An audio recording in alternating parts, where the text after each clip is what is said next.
வரக்கூடிய 10th standard board எக்ஸாமில், state board எக்ஸாமில் ஒரு ஸ்டூடெண்ட்டு அவர் தமிழ் ஃபஸ்ட் லாங்குவேஜுக்கு பதில் ஃப்ரெஞ்சு எடுத்து எழுதலாம் அப்படின்னு ஒரு ஜட்ஜ்மெண்ட், அதிரடி ஜட்ஜ்மெண்ட்டு மெட்ராஸ் ஹைகோர்ட்டில் கொடுத்துருக்காங்க. வெள்ளூரில் ஒரு ஸ்டூடெண்ட்டு அவர் 8th வரையிலும் சிபிஎஸ்சி படிக்கிறாரு, 9th ஸ்டேட் போர்டுக்கு போகிறாரு. இப்போ வரக்கூடிய 10th போர்டு எக்ஸாமில் அவர் தமிழில் எக்ஸாம் எழுதியாகணும் என்ற ஒரு சட்டம் இருக்குது. அவர் சொல்கிறாரு, எனக்கு தமிழ் வராதியா, எனக்கு ஃப்ரெஞ்சு தான் வரும், நான் ஃப்ரெஞ்சு தான் படிச்சிருக்கேன், ஹிந்தி தெரியும், ஃப்ரெஞ்சு தெரியும், அதனால் என்னை ஃப்ரெஞ்சில் அலோவ் பண்ணுங்க அப்படின்னு ரிக்வெஸ்ட் கொடுக்குறாரு அந்த ஸ்கூலுக்கு. அந்த ஸ்கூல் மேனேஜ்மெண்ட்டு அந்த ரிக்வெஸ்ட்டை எஜுகேஷன் டிபார்ட்மெண்ட்டுக்கு அனுப்புகிறாங்க. அந்த எஜுகேஷன் டிபார்ட்மெண்ட் அதை பார்த்துட்டு நாட் பாசிபிள் அப்படின்னு சொல்லிடுறாங்க. ஏன்னா ஒரு சட்டம், தமிழ் லாங்குவேஜ் ஆக்ட் அப்படின்னு ஒரு ஆக்ட் இருக்குது, அது பிரகாரம் 10th ஸ்டாண்டர்டில் தமிழ் எழுதியே ஆகணும். அவர் சொல்கிறார், ஐயா எனக்கு தமிழ் தெரியாது, எனக்கு ஃப்ரெஞ்சு தான் தெரியும். அந்த ஆர்டரை எதிர்த்து இந்த ஸ்டூடெண்ட்டு ஹைகோர்ட்டுக்கு போய் கேஸ் போடுறாரு.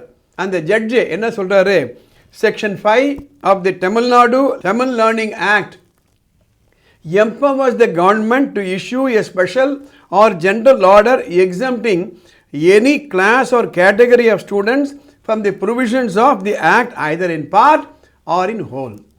அதே சட்டத்தில் செக்ஷன் 5 ஒரு ப்ரொவிஷன் கொடுக்குறாங்க, நீங்கள் எக்ஸாம்ஷன் கொடுக்கலாம் அப்படின்ட்டு. அதை பேஸ் பண்ணி அந்த பையனுக்கு ஃப்ரெஞ்சில் எழுத அலோவ் பண்ணுங்க அப்படின்னு சொல்லுது. ஏன்னா நீங்கள் பண்ண தப்புக்கு அந்த பையனுடைய வாழ்க்கை வீணாகக்கூடாது. அது மட்டுமல்ல, 9th அந்த பையன் சேரும்போது நீங்கள் சொல்லியிருக்கணுமா வேணாமா, 10th நீங்கள் தமிழ் தான் எழுதணும்னுட்டு அதை சொல்லாமல் விட்டதுக்காக அந்த தனியார் பள்ளிக்கூடத்துக்கு 10,000 ரூபாய் ஃபைன் போடுறாங்க. அது மட்டுமல்ல, அந்த ஜட்ஜ் என்ன சொல்கிறார், அந்த பையனை கூப்பிட்டு, இந்த பார்ப்பா, இந்த முறை 10th ஸ்டாண்டர்ட் எக்ஸாமில் நீ ஃப்ரெண்ட்ஸில் எழுதுகிற சரி, ஆனால் 11th and 12th வரும்போது தமிழ் படிச்சுடு, அப்போது நீ தமிழில் தான் நீ எக்ஸாம் எழுதணும் அப்படின்னு சொல்கிறாங்க. எதுக்காக இந்த பதிவில் நான் போடுறேன், இந்த ஜட்ஜ்மெண்ட் ரொம்ப முக்கியமான ஜட்ஜ்மெண்ட்டாக இல்லையா? எத்தனையோ பேரண்ட்ஸுக்கு இந்த பிரச்சனை இருக்குது இப்போது. அதனால் எல்லாரும் கோர்ட்டுக்கு போய் ஆர்டர் வாங்கணும்னு நான் சொல்லலை.